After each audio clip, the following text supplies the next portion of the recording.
So here we are, about to do leg 2 of the Heart of England Way, another circular route. We're back at the glacial boulder, which is where we've parked, and we are going to head off and do a circular loop. Gorgeous sunny November day, so looking forward to this one. Boys have found somewhere to have a drink already. Today's section of the Heart of England Way takes us from the glacial boulder car park, down past the Catin War Memorial, continue along the Heart of England Way through the forest down to the Cannock Chase Visitor Centre. This is where we're going to leave the Heart of England Way and walk back through the forest back to our starting position. Now, the car said it was -1 as we parked up. Tell you what, when you get in the shade it feels even colder than that. You can see we've had a bit of snow in the last couple of days. Now it's just cold and icy. So we have just come down that path there. We are going to take a right through this car park and then a left, probably opposite where that van is, and then carry on the trail. So we're going to carry on in a straight line on this part of the trail. Try not to trip over. Got another 1.1 kilometres before we need to turn off again, and we are heading down to the war cemetery. Cold and beautiful. So we're on the Heart of England Way at the moment, haven't turned off yet, and as I said, heading down to the war cemetery.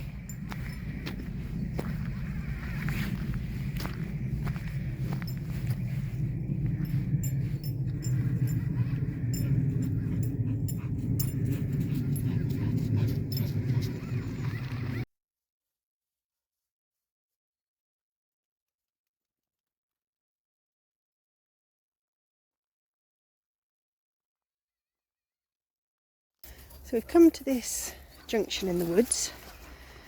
You can see there's 3 paths. That is actually the direction we want to go in. So there's no actual signs, but I can see on the GPX file we're just carrying on in the same line, pretty much heading south.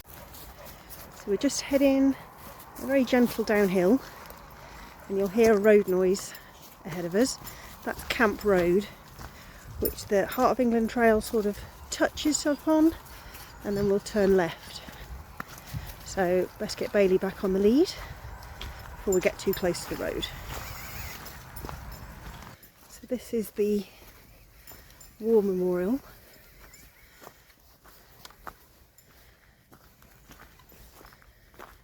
So we've just turned off Camp Road.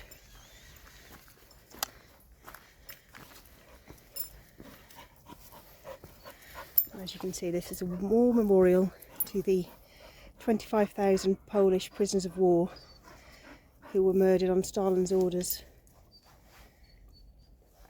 And as you can see, having had Armistice Day quite recently, there's a lot of poppies and candles. So just this week, the Queen Camilla, has lost one of her dogs, who was a rescue. I think it's quite nice to use this series of videos on this channel to just highlight the work that the many rescue organisations do in the UK, well, and abroad, to find homes for dogs that have been abandoned or the result of puppy farming or have been abused. And Danny, I've had Danny just over 3 weeks now, and he has come on so amazingly well. It makes me very proud to think that he's really developing into this very happy, active young spaniel who is seeing the world for the first time. And definitely will use this series of videos to keep you updated on his progress. So we're back out of the trees, out into the sunshine. I mean, look at that blue sky. So for those of you who maybe haven't seen this channel before and don't know Danny's story, come on boys, let's keep going. I rehomed him 3 weeks ago, just over 3 weeks ago, from Almost Home Rescue in North Wales. He was one of a batch of 12 Springer Spaniels, so Cocker cross Springers, that the rescue had taken in, who had been quite badly neglected. Danny was a group of 4, so they sort of split the dogs into 3 groups, and Danny's group of 4 were known as the bin boys because they were being kept in basically a concrete yard with a bin as shelter. So he had 9 weeks at the rescue before coming to me, and he is learning about the big wide world, about living in a house, travelling in a car. He started coming to work and coming into the office with myself and Bailey, my Springer Spaniel. Learning about being on a lead. I mean, I'd love to let him off, but we're a little bit way off being able to let him run free. And he's quite nervous of people still, so he will take time to accept that people are good. But he's definitely coming along with that. He's starting to learn that people are nice, and I've really noticed when we walk past people on our walks, although he's a little bit anxious and comes back to me for reassurance, he is starting to get intrigued by the people that we might pass. And he's a busy little soul, as every spaniel is. It'll be lovely. I'm really looking forward to the day where we can start to train him to be off lead and work on his recall and know that he wouldn't be a flight risk. Because it would be wonderful if he could do what Bailey's doing. If I can find Bailey. There's Bailey. Right, 3 kilometres in, 7 and a bit to go. And we're coming down to a crossroads as we just walk down very gently downhill. We're going to carry straight on up ahead. I mean, isn't this beautiful? Open heathland, the most beautiful blue skies. So we've been walking up this nice wide stony track, and we are going to turn right. Not particularly way marked, it's obviously a bridle path. Heading up that way. So we've got a little road up ahead. I think it's called Perridge Bank, which we need to cross over. So get Bailey back on the lead.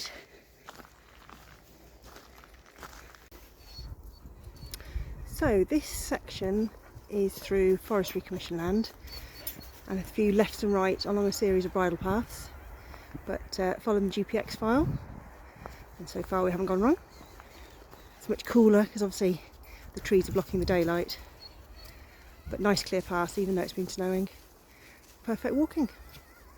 So we've just walked down Marquis's Road a little bit. Now we're turning left here, signposted to the visitor centre, and heading up this way. Soon we'll be turning off and going into the forest. But this is the Cannock Chase Visitor Centre. Ooh, Danny's pulling me. Which means we'll shortly be turning off the Heart of England Way. So we're about halfway round now. This is Marquis Drive. The visitor centre is over to my right. And this is where we're going to leave the Heart of England Way. Just there, that's where we're going to turn off. And do our return leg back to where we parked the car. So we've turned off the Heart of England Way. And we're into the woods here. I can hear the visitor centre in the background behind us. And this is called Cross Chase Way. Feels a bit like Narnia. Snow and fir trees. Maybe not so much the dog with the bright yellow extendable lead, but you know.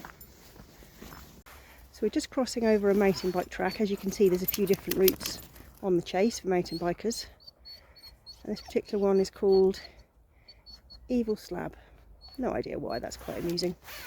We are going to carry on down that way, slightly downhill. So we're carrying on this path, signpost is the Birches Valley Visitor Centre.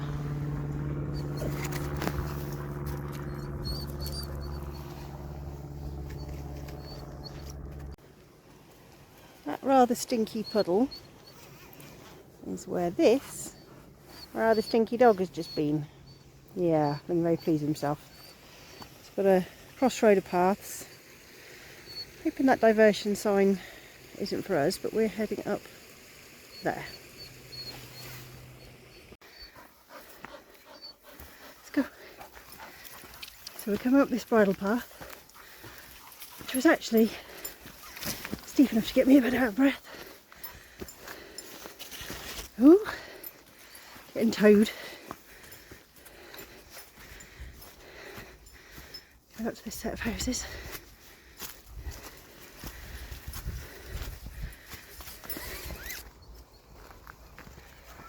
So we turned left after we went past those houses. Some very noisy dogs, which Danny didn't like. And now we've got about 700 metres back, just about to come from this little wooded area out onto the open heath again. And according to my app, which is Commute, it says in 700 metres follow the dog. No idea what that means, we'll find out. I've just put Bailey back on the lead because there are deer up ahead. Just sauntering along the path.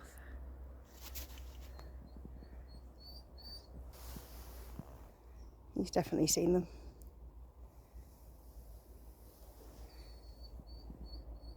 Just like that, gone. I'll keep him on the lead for a bit though. So this is Follow the Dog, which appears to be, like Evil Slab, another name for a mountain bike track. And I think this is a campsite in the summer, which would be quite a fabulous place to camp. At the moment they're doing quite a lot of forestry commission work, so we're being quite careful. So the campsite that we walked past is the Takaroo campsite, obviously closed over the winter. And we've just crossed over the road and now we are heading on same, oh, get pulled by the dogs, same direction. So we've come along that path and then we're going to carry on.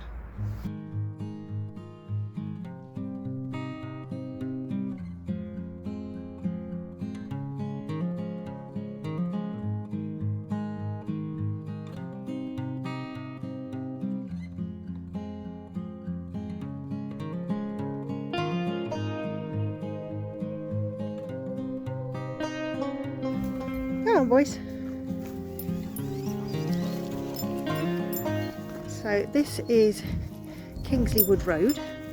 It's actually a track, so don't worry, it's not a road that the public are using.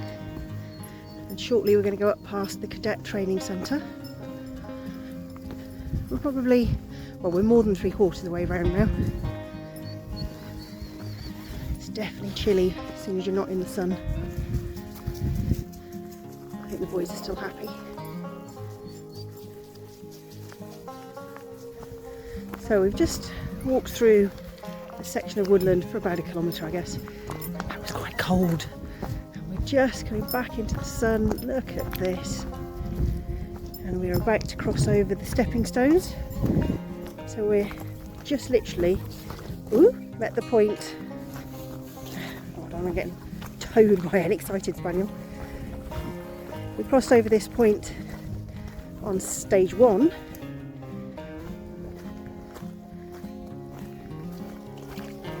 Water must be Baltic. I am going to go over the stones, not through the water.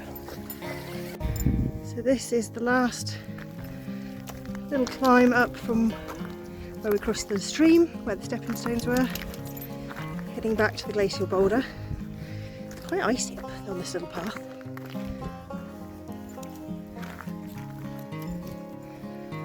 It's really, the sun's going to blind us a bit, I think. Not quite at the top yet. Kind of feels like I'm in the middle of nowhere, apart from the excited squeaking of a dog who wants to carry on. So here we are, pretty much back to our starting point.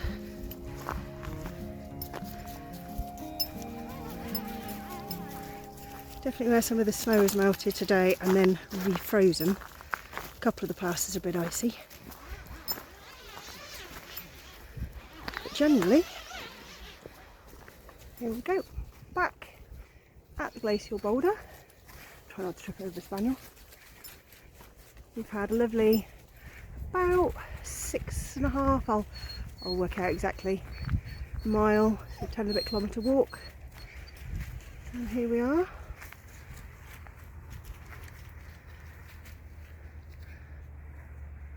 Back at the glacial boulder, back at the car park, and I hope you'll join us again to see leg 3, which we'll be recording in the next few days.